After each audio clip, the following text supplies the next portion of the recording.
how to play Super Bowl squares.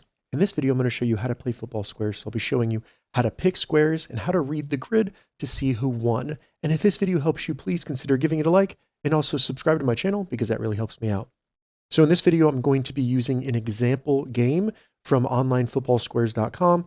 Onlinefootballsquares.com is a free website that allows you to create football squares games, and they also have live tracking of the score and the winners, so it's really easy to play there.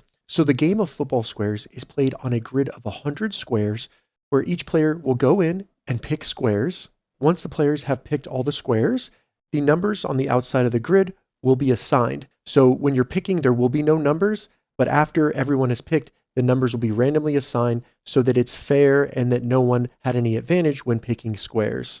Now these numbers represent the last number of the score at the end of each quarter. So as you can see here, at the end of the first quarter, the score was 7-6.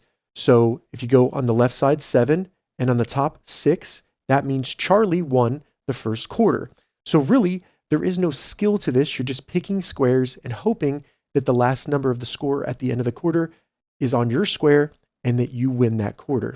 All right, so that was a really easy overview of how to play football or Super Bowl squares. If this video helped you, give it a thumbs up and please consider subscribing to my channel.